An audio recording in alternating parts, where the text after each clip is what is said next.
All right, I'm gonna get started now. So welcome everyone. My name is Ekram Sardar. I'm the curator at Squeaky Wheel. This is an info session for Squeaky Wheel's Workspace Residency. I'm going to present a bit. We're going to watch a video, going to go through a PowerPoint as well as the application questions and how to apply. Currently this meeting is being recorded, but after I stop presenting, I'm going to turn off the recording for people to have any questions. So I'm going to, present for about 20 minutes or so, and I'm mostly here for all of you. So I'm gonna get started and share my screen with a brief video.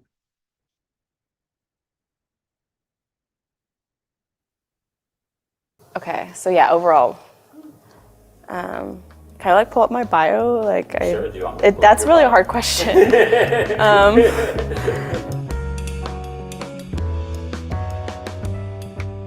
I'm Maggie Hazen. I'm originally from Los Angeles, and I'm currently living and making work in the Hudson Valley. So a lot of my work spans like sculpture and video. I've done a lot of performance in the past, and I'm sort of non-disciplinary. Actually, I think I move fluidly between different mediums. The form of the work really kind of depends on what I'm investigating and my subject matter. I've been really curious about the way that sort of industrial systems have worked, given the military-industrial complex and now currently the prison complex, kind of the interrelationship between,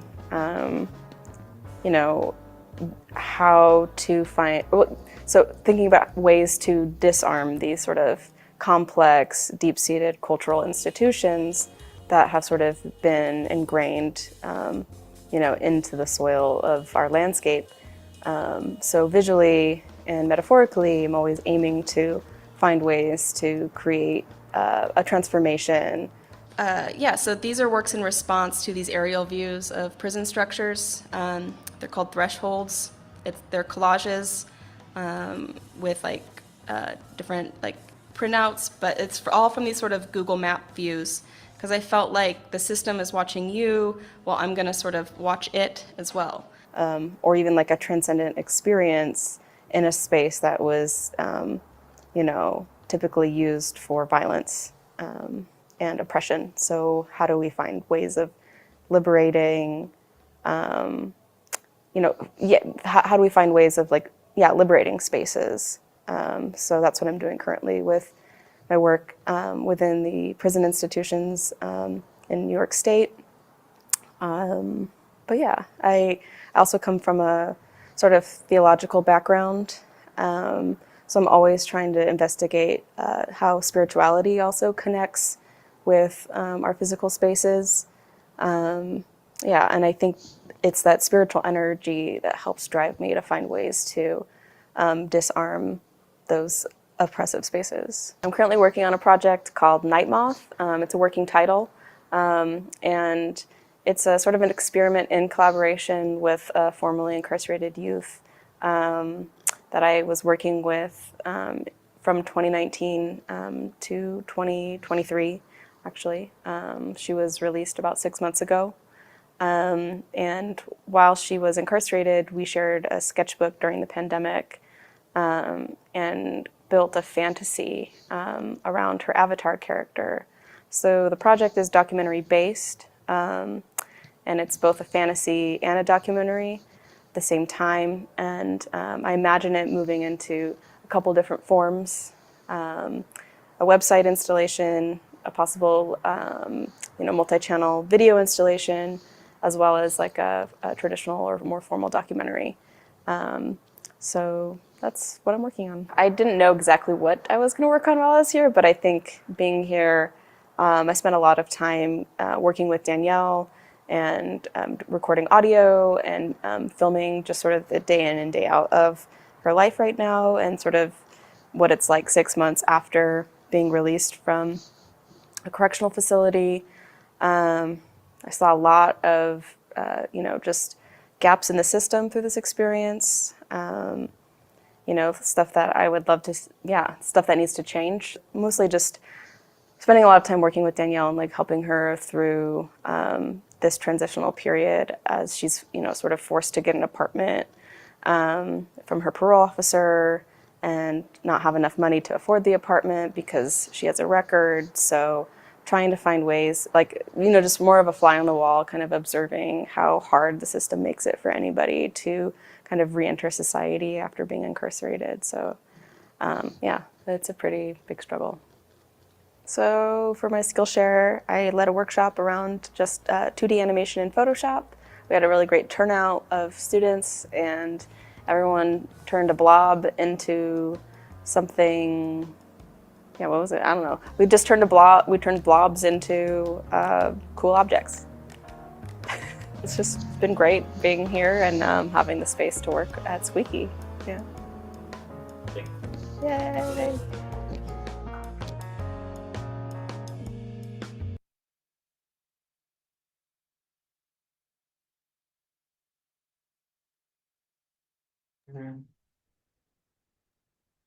So that was an interview with Maggie Hazen, who was one of our residents this past in summer of 2023. And that, there's many other interviews on our Vimeo page, and you can kind of get a sense of the kind of very different kind of work that this residency can support. So I'm going to shift over to this PowerPoint presentation or Canva presentation, I suppose. And so for those of you who don't know Squeaky Wheel, we're a media and film and media arts center that's based in Buffalo, New York, and we've been around since about 1985. So we provide low-cost equipment, access, and media education to Western Europe. That was sort of like our founding purpose. Editing systems are very expensive in the 1980s, pooling resources so that everyone has access to equipment, and of course education for how to use this equipment as well, right? And we continue to provide equipment rentals. We have a significant youth and adult education program, several programs that are both after school as well as for adults. And we host exhibitions, public programs, and artist opportunities such as this one. The Squeaky's Workspace residency so provides artists and researchers working in media arts with time, equipment access, and support towards their projects. We provide a stipend for people from out of town. We provide accommodations and travel support. And really, you have access to our equipment as well as the equipment of our partners to work on your projects. So here's one of our former residents, Muse Dodd, working at the wood shop at the foundry. So you can, use both Squeaky's equipment, which includes cameras, projectors, and so on, as well as the many resources of our founders, including the foundry, which has textile shop, battle shop, wood shop, Buffalo Game Space, Silo City, as well as our newer partners at Mirabeau Press, and they have a number of different letter presses and so on. Um, the works that we've supported, many of the works that we've supported have been included in venues such as the Whitney Biennial, the Toronto Film Festival, New York Times top 10 lists, among other venues, publications, and honors. And I think it continues to attract a lot of wonderful people sort of working very critically in media arts. We also support curatorial work as well as archival work, and that's under the sort of researcher track. And the image that you see is a curatorial project by Desan Lopez Castle that she worked on, sort of doing research, reading, watching films while she was here, and that she later presented at Metrograph Theater in New York City. And we have hosted over 50 wonderful residents since this program began in 2016. Squeaky has had residencies before. That's a sort of history that we're trying to sort of still put together in many ways and through various printouts of it in our paper archives. So just to give you all another sort of sneak peek project in terms of also the kind of relationships that we like to build with our residents over time, is one example may be Jensen Leonard, who was an artist resident with us in summer 2020. Of course, this was held virtually and at that time, and we continue to provide this in case people want it, where we provided equipment over mail, sent people computers and audio equipment and so on. They worked on their projects at home, and we produced all of our events virtually. Jensen was working on a project titled Workflow, and during his time, we also produced 2 events with him, one of which was this panel on memes and online imagined blackness. And one of the nice things about the residency, and one of the things that has become sort of clear over since 2016, since we started doing this, is also establishing longer relationships with them to work with them over time. So with Jensen, he was a resident in 2020. We invited him back virtually in 2021 to host a youth workshop for us, where he taught people in our Saturday Cafe youth program how to use Photoshop. As time continued, we also hosted a solo exhibition with him, Gland Pre. This is Squeaky Wheel's old space with our window storefront. And during this time, Jensen continued to work on his project that he had applied for and finally finished it and had a solo show at Pioneer Works in New York City showcasing the work. Another example would be the artist Dennis Tortum. Dennis was an artist resident in 2017 when he was initially sort of doing work researching documentary work made in virtual reality. Um, he that was 2017. Through that time till now, he made several VR works that I've shown at festivals all around the world. And in 2022, 5 years later, we were able to invite him back to host a 2-day virtual reality intensive at Squeaky Wheel. Again, this is Squeaky Wheel's old space, but that kind of shows you, we try to find ways, even maybe sometimes years later, of working with our residents. He also showcased his VR work while he was here at Squeaky's old space as well. What is the residency like? So the residency is very much, you have keys to Squeaky Wheel, 24-hour access, and it's very self-directed. You're sort of expected to have the skills that you're expected to sort of already have many of the skills that you need to make the work with. And during that time, you work on your projects and you participate in two events. One is a 20-minute long artist talk. Here you can see Alicia Hawkins at our Meet the Residents event where she presented on her work. And you're expected to do a 2 hour long or no longer than 2 hour workshop that should take you ideally no more than 2 hours to prepare for. And here Maggie, as you all saw in the video, did a 2D stop motion world building workshop with Photoshop. This is the artist Miranda Javid. She had done a workshop on animating on paper. And now we get to the task of the day, applying to the residency.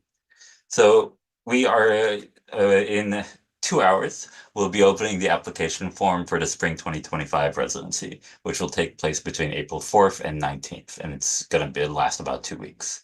We're offering a $900 stipend to everyone accepted, up to $300 in artist fees. That's $150 for your artist talk and $150 for your workshop.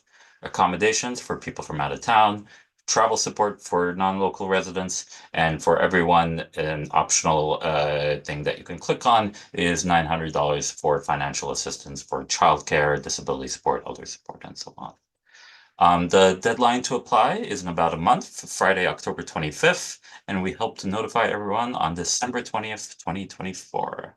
And now I'm going to switch over to the actual website. So you can go to the website here at squeaky.org, and you can read and learn more about the residency. You can also watch many of the videos that we've produced with our residents, which I highly recommend you doing. And you can see the eligibility. So everybody simply has to have a U.S. Social Security number. And if you're in a graduate program, if you're sort of near the end of your thesis, you are also eligible. Otherwise, students are not eligible. Only one application per applicant.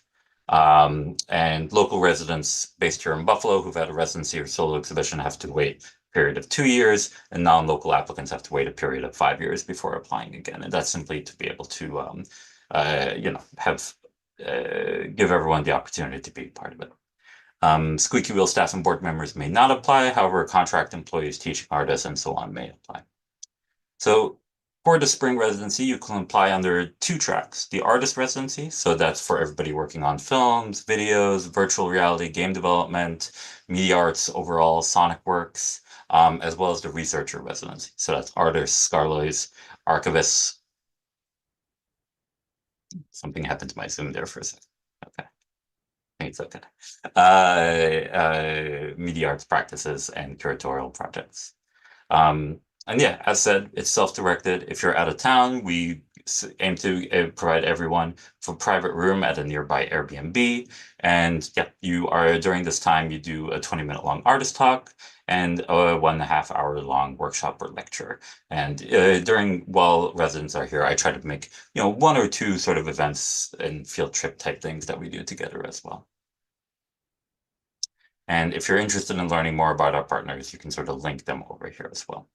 But the primary document that I want to draw everyone's attention to is the application guide.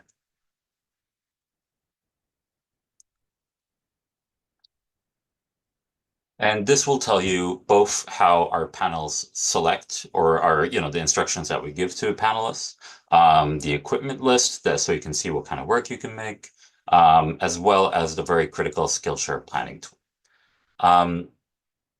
and some tips and FAQs. So panels are usually composed of our general community. This often is predominantly composed of former residents, as I like the idea of our former residents sort of determining the shape of our future program. They're giving all your applications, and they're given a spreadsheet with 4 ratings criteria. So that's artistic merit, that covers the technical, artistic, and intellectual merits of the proposed project. This is assessed through both your project proposal and the submitted work samples. Achievability considers whether the proposed work can be accomplished within the time and resources offered by the residency. So the projects, except for the Silo City residency, which isn't relevant for this one, do not have to be completed during the residency. There are projects that were sort of begun even in our 2016 residency that are still in progress. And there are also projects that were completed within those 2 weeks too. However, there is a question on there on how you plan to spend your time in the residency. And so that's really how this question is assessed.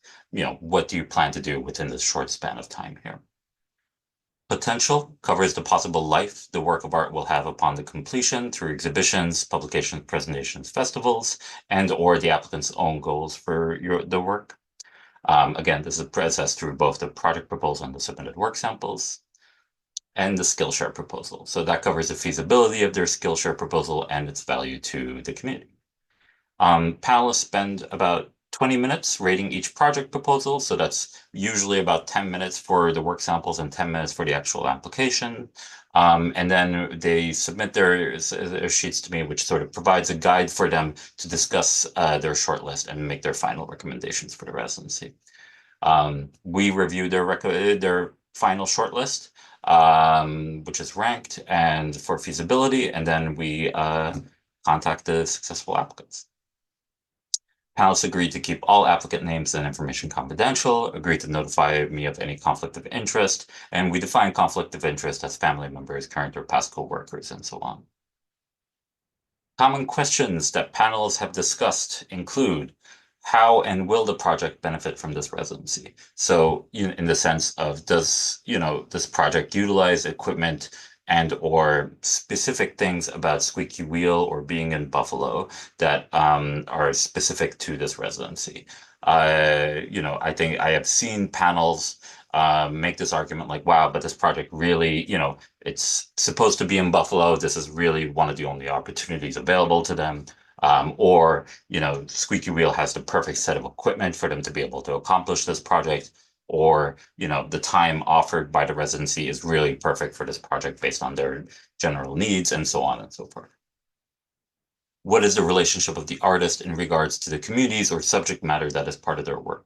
What is their position and or their stake? So this comes up most often in nonfiction and documentary films where their people are depicting or working with others and or histories. And that's, something that is, oftentimes I see residents, panels appreciate explication on what that is if it's not immediately clear. And perhaps most importantly, or not necessarily most importantly, but something that also comes up quite frequently is how strong is their Skillshare proposal. So this is a common discussion as many applicants do not sufficiently develop their Skillshare proposal. And I want to emphasize that it's quite common that panels see very strong project proposals, great work samples, but the applicant hasn't really uh, really develop their Skillshare proposal, or it's very undercooked. And it's heartbreaking to be like, well, their Skillshare proposal just wasn't strong enough. So on to the application questions. Just a general number of sort of biographical things. So the first question is, do you request financial assistance for childcare, dependent care, and or disability support? So you can select yes or no. This information is not shared with the panel and will not impact how your application is rated. For the spring session, we offer up to $900 for the support. And the support is for people to be able to dedicate their time to their projects. Um, if you have any access needs, you may share them below. So again, this information is not shared with the panel and will not impact how your application is rated. Really, if you have any access needs, I recommend you contact me. Squeaky's own sort of visit page has some access notes, but if there's anything specific you're looking for that you need to be able to accomplish your work and are curious if the residency offers it, please let me know. Which residency are you applying for? A brief bio. Your biography should speak to your work, interests, and previous accomplishments. Project title and project description.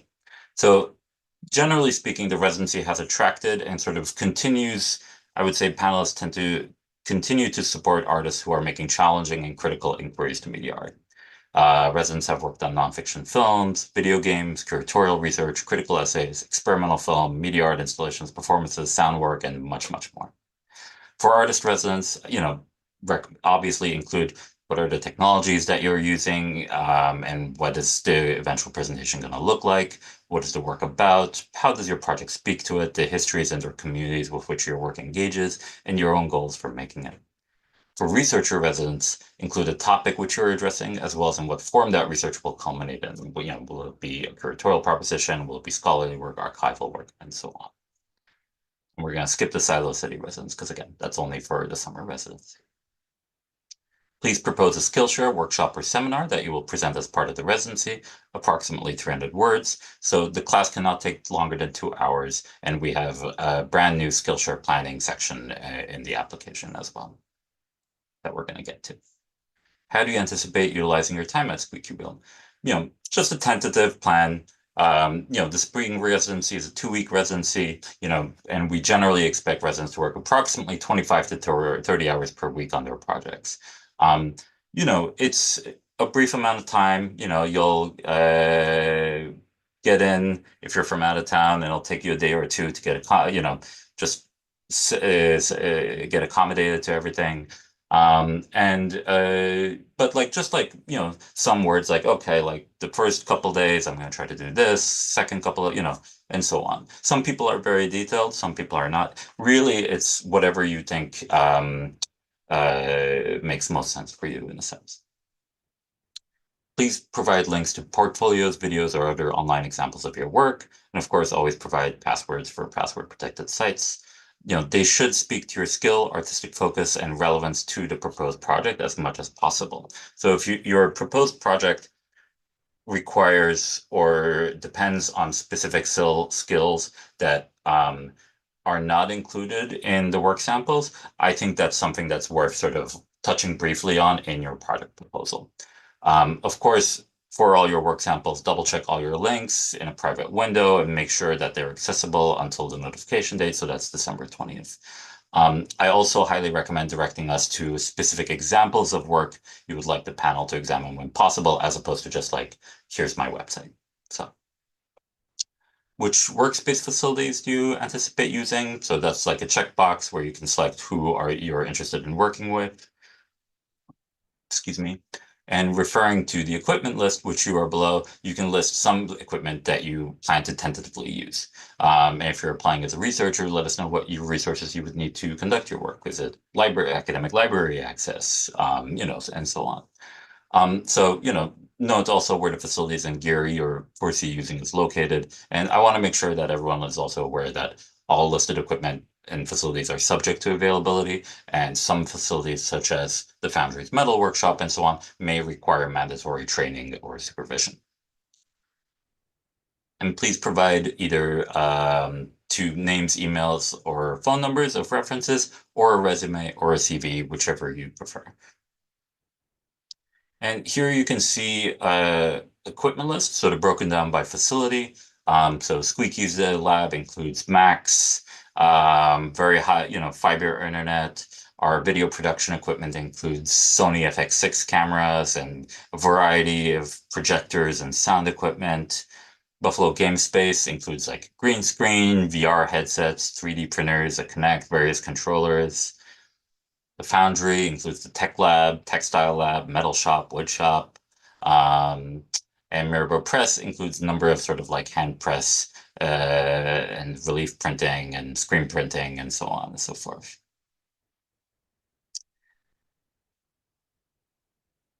And penultimately, here's a brand new Skillshare planning tool. So you're not required to format your proposal in this way, but we included it here in case it is helpful for you. So there's a link here where you can view a list of former Skillshares and workshops as well. It is currently, there's an issue with our website, unfortunately, which I apologize about. But so the link currently doesn't work. However, within this week, we should have that fixed, and you should be able to see all the past workshops and events that residents have been part of through here. Workshops should take no longer than 2 hours for you to prepare for and no longer than 2 hours for you to present. So what we mean by that is really this is a skill that you already have. It's not something that's going to take up, a huge chunk of your time, especially during the residency when we want you to be focused on your own work. We appreciate all of the things that you are bringing to us to share.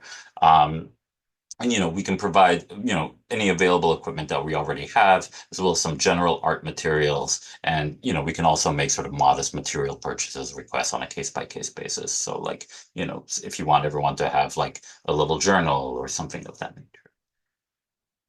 And the planning tool is really just like breaking everything down. What is the goal that you want students to accomplish, and who is it for? Experience levels. What is the age range? Are there specific audiences you have in mind? You might have more than one goal, but just make sure it's feasible in the time you have.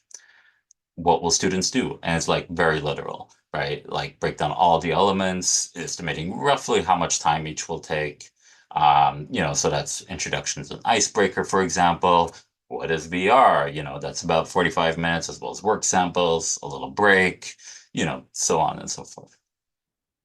References, anything that you hope to share with people, any gear that you'll need, any software you'll need, any materials you'll need. So finally, the tips and frequently asked questions. Be clear, don't assume. The residency, supports a large range of media arts practices, right? Documentary, performance, sound work, computer art, video games, and many, many others. Our panelists change every application period, and I invite them to be able to address a range of practices and histories, but it's always best to either refrain or explain jargon. Pay attention to your Skillshare proposal. Again, it is common for otherwise strong applicants to not rate highly due to weak Skillshare proposals. And remember to always keep your links live through the notification date and do not change any passwords. FAQ, does it cost money to apply? No. How long does it take to apply? So previous applicants have said that it takes about 3 to 4 hours. Like that's the sort of, the majority of them have stated 3 to 4 hours. Can collectives or collaboratives apply? Yes, however, please note that if accepted, the group would share the resources offered by Squeaky, so that's the stipend, artist fees, and so on. Can I bring my children dependents? Yes, however, again, you would be sharing the stipend, artist fees, transportation, and accommodations. Of course, you can also apply for that additional stipend as well. Is there a map of Marine A at Silo City? There is no map of Silo City. What public events can Squeaky Wheel produce for residents? So we can only produce one artist talk and one workshop during the residency. We cannot produce or host additional events during the residency period. Some applications have been like, I need to create, have 20 workshops, 10 workshops as part of residency, and that's unfortunately not something that we can do at the moment. What are the accommodations like? The accommodations for not local residents are not set, and they change based on the season and availability. Generally, we try to provide and make sure that everybody has a private room and maybe a shared bathroom with other residents. How is COVID affecting the residency? We don't require masks from staff or visitors, but we can require them for events as well as the office if residents require them. If conditions are unsafe for an in-person residency, Squeaky would shift the residency to a remote and virtual format. And regardless, you can still ask for a virtual residency for access purposes as well. How many applications do you receive and how many residents do you select? So each session, we receive approximately 100 to 150 applications, and we accept between 2 and 4, depending on the session and our capacity. I've never written in a residency application before. Can you help?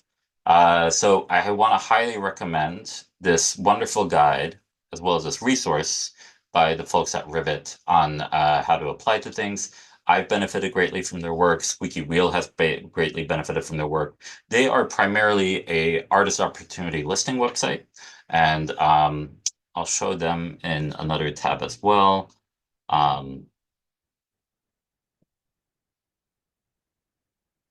And for artists, you can select, you can search for things with funding, free or no cost, with costs, and so on. In 2017, they had hosted a workshop on how to make your residencies suck less, and Squeaky has greatly benefited from that, as well as I'm sure other residencies have. But even if you've applied to things before, I find this guide to be quite useful. So that's something worth looking at for sure. For how to writing access requests, a wonderful resource is the guide to making an access doc for access docs for artists from the UK. Of course, this is coming from a UK context. However, I think that for people who are interested in thinking about, really just what you need, this doc does have, I think, some good language and useful things to include in the application if that's needed. Do we provide feedback to unsuccessful applications? Unfortunately, we don't have that capacity to do so. Do you have to be a US citizen to apply? No, we accept all applicants who have a US Social Security number, including permanent residents, OPT holders, refugees, Indigenous people born in Canada who can live and work in the US, and so on. And can I be part of the panel? If you're from Buffalo, let me know. We're always excited to have people from Buffalo to be part of the panel. I especially encourage young artists and researchers to contact me if they're interested. It's important for people to sort of have that experience being on the other side as well.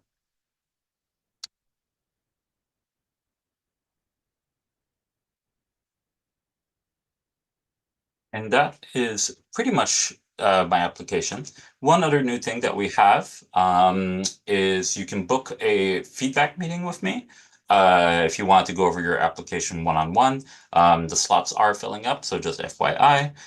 This basically takes you to a sort of, the time slot you can select over the next couple of weeks to discuss your proposal. And that's really for specific feedback that you may want on your project. I'm always happy to sort of jump with you into a Google Doc to see how things, just to provide feedback based on the many panels that I've been part of. So at this point,